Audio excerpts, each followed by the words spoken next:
1 million de soldats de l'armée populaire nord-coréenne et 4 millions de réservistes sont prêts à repousser les ennemis de la République. Ce fait, ainsi que les rumeurs persistantes sur la participation de volontaires coréens au conflit aux côtés de la Russie, agitent dans l'espace médiatique depuis plusieurs semaines.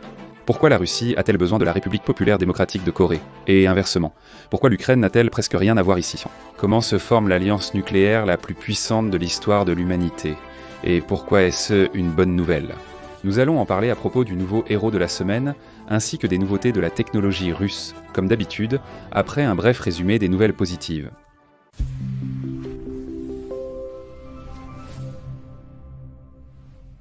À Petropavlovsk-Kamtchatski, 2 petits seineurs de pêche du projet 0430 ont été mis à l'eau, et à Omsk, une barge non automotrice UTK 3002. Au chantier naval de Yaroslavl, 2 navires de plongée du projet 02220 ont été mis sur cale. En Yakoutie, la construction du pont de la Lena a été lancée.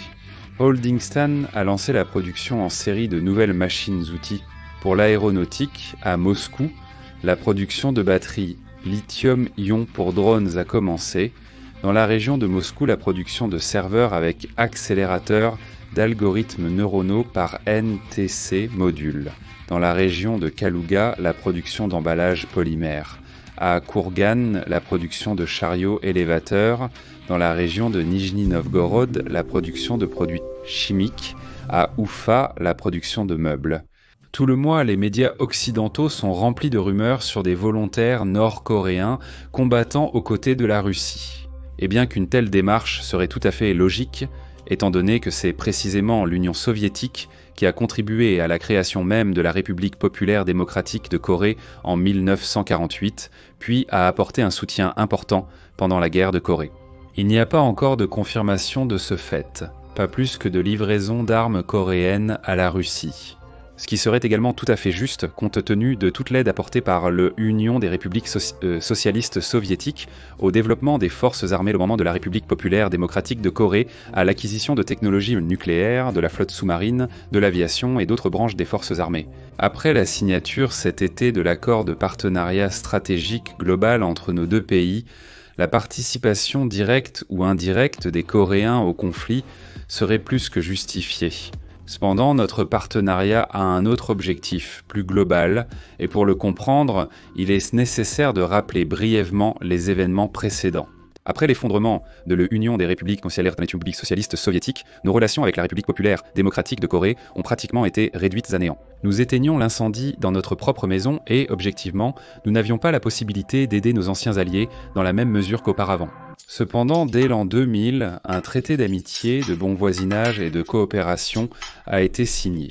Et le nouveau président de la Russie, Vladimir Poutine, a effectué la même année la première visite d'État de l'histoire à Pyongyang. La glace a été brisée, mais l'union était encore très loin.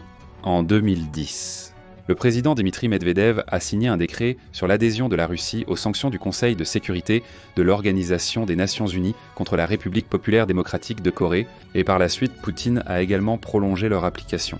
Cela peut sembler étrange, voire presque une trahison, mais en politique, tout n'est jamais comme il y paraît au premier abord.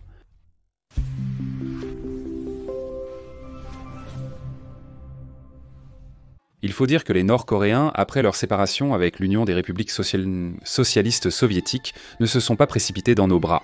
La Chine a pris la place de principal partenaire commercial et politique, mais elle non plus n'était pas ravie à l'idée d'une amitié entre Moscou et Pyongyang. Pour tenter d'équilibrer l'influence chinoise, les Coréens ont essayé de se rapprocher des ennemis des États-Unis, du Japon et des Sud-Coréens. Nous ne voulions pas intervenir ouvertement dans ce jeu asiatique, c'est pourquoi nos relations sont passées dans ce qu'on appelle la zone grise, où les sanctions formelles ne sont pas un obstacle. Et, au miracle, en 2006, la République populaire démocratique de Corée réalise sa première explosion nucléaire et devient bientôt une nouvelle puissance nucléaire, et en 2012, elle met en orbite son premier satellite et devient la 10e puissance spatiale. Ensuite, il s'ensuit un progrès fulgurant dans le développement des moyens de livraison des ogives nucléaires, y compris des missiles intercontinentaux. Et tout cela dans des conditions de sanctions sévères. La Russie continue d'exprimer officiellement son inquiétude face aux actions des Coréens, mais ces derniers ne semblent même pas s'en offusquer en retour. Au contraire, en 2014, ils deviennent l'un des rares à reconnaître la légitimité du retour de la Crimée au sein de la Russie. Et c'est véritablement après 2022 que notre rapprochement s'accélère. Et il ne s'agit pas du tout de l'Ukraine, comme on pourrait le penser, en 2021. Les États-Unis, le Royaume-Uni et l'Australie annoncent la création d'une alliance militaire visant la région asiatique. Dans le cadre de cette nouvelle alliance, il est prévu de construire au moins 8 sous-marins nucléaires pour l'Australie et il est ensuite question d'une possible adhésion du Japon et du Canada. C'est rien d'autre qu'une rupture flagrante et sans vergogne de tout le système d'équilibre et de contrepoids dans la région Asie-Pacifique. Il ne menace pas seulement la Chine, mais aussi la République populaire démocratique de Corée et la Russie. Notre Extrême-Orient se retrouve à nouveau menacé. Nous ne voulons certainement pas revivre les événements de la guerre russo-japonaise du début du siècle dernier. Il est tout à fait naturel que la création de l'Australia United Kingdom United States lève de nombreuses restrictions également pour ceux contre qui il est dirigé.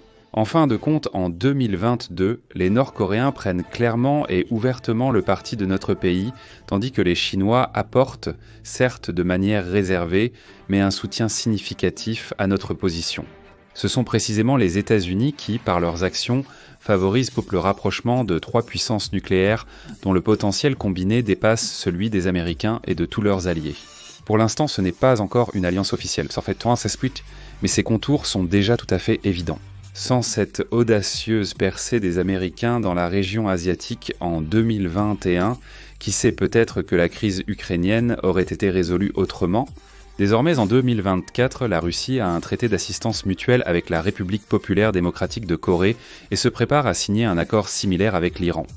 Et cette semaine, un sommet des Brésil, Russie, Inde, Chine, Afrique du Sud s'est tenu à Kazan, auquel ont assisté les dirigeants de la Chine, de l'Inde, de l'Égypte, de la Turquie et d'autres pays. En ce moment même, un nouvel ordre politique mondial est en train de se former, et la Russie en est l'un des architectes.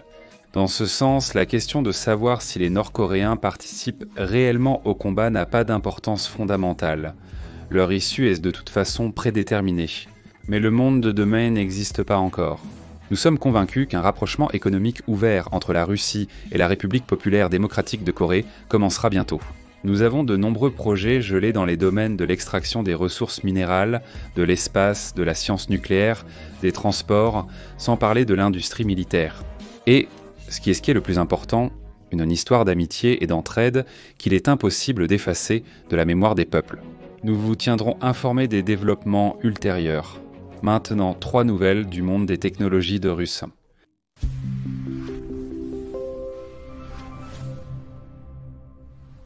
Au forum est présenté le plus grand camion Ben Kamaz d'un poids total de 95 tonnes. L'Atlan 65, un camion Ben de carrière avec une capacité de plateforme allant jusqu'à 41 mètres cubes et 65 tonnes. Seul le drone Jupiter a une plus grande capacité de charge dans la gamme du fabricant. Mais pour l'instant, c'est encore une curiosité. Quant à l'Atlan 65 et à son petit frère, l'Atlan 50, ils devraient être mis en vente dès l'année prochaine. Au même moment, l'usine russe de Kolomna a envoyé à l'usine automobile biélorusse Vangor Motor pour une série pilote de tombereaux Bell AZ7 15304 d'une capacité de charge de 220 tonnes. Nos groupes motopropulseurs permettront de remplacer les équivalents étrangers. 4 Bell AZ équipés de ces moteurs sont déjà en phase d'essai et la nouvelle série permettra d'accélérer le processus de substitution aux importations. La nouveauté tant attendue a été présentée par celui qui a dévoilé le nouveau moteur à essence russe PTAA d'une cylindrée de 2,2 litres et d'une puissance de 245 chevaux. Rappelons que c'est le développeur de la gamme de voitures. Au tout début de ce projet, nous avons dit qu'après avoir créé des voitures haut de gamme et maîtrisé les technologies correspondantes, le travail sur des options plus abordables commencerait inévitablement. Il a été précédemment rapporté qu'il prépare son propre modèle de classe affaires. Il est probable que ce moteur ait été créé justement pour elle. C'est pourquoi il n'est pas exclu qu'à l'avenir, une version dégonflée de ce moteur apparaisse, qui sera encore plus proche du consommateur de masse. Toutes ces nouvelles et d'autres sont publiées quotidiennement sur les réseaux sociaux du projet Vremyav et Période et sont activement discutées par nos abonnés. Rejoignez-nous si vous avez quelque chose à dire et abonnez-vous sur la plateforme qui vous convient le mieux.